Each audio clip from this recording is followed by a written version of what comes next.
სპეციალურმა საგამოძიებო სამსახურმა პედოფილიის, სექსუალური გამოძალვის და გარკვეული ქმედების 5 ფაქტი გამოავლინა. დაკავებულია თბილისში მცხოვრები 40 წლის მამაკაცი.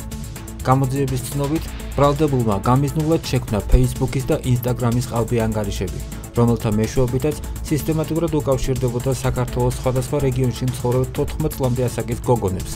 ეცნობოდა მათ სხვადასხვა სახელით, უმალავდა საკუთარ ასაკს, ვინაობას, უგზავნიდა პორნოგრაფიული შინაარსის ფოტო-ვიდეო მასალას და სექსუალურ საკითხებზე ესაუბრებოდა.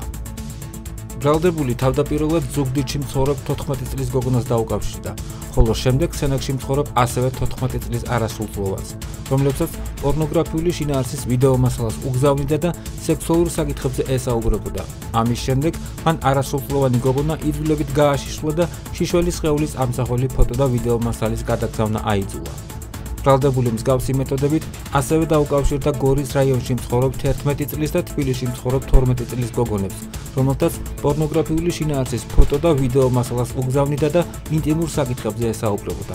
2025 წლის 1 მაისს საქართველოს პროკურატურის მიერ გამოტანილი დადგენილებით მამაკაცს ბრალდება პედოფილიის, ასევე გარკვეული ქმედების 5 ეპიზოდზე წარედგინა.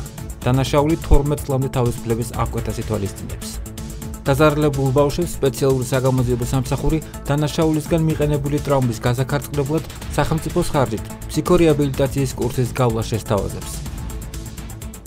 სპეციალური საგამოძიებო სამსახური საზოგადოებას სიფრთხილისკენ მოუწოდებს. მნიშვნელოვანია ყველა მშობელმა გაანალიზოს საშიშროების ალბათობა და გამოიჩინოს მაქსიმალური ყურადღება ბავშვის ინტერნეტთან წვდომის დროს.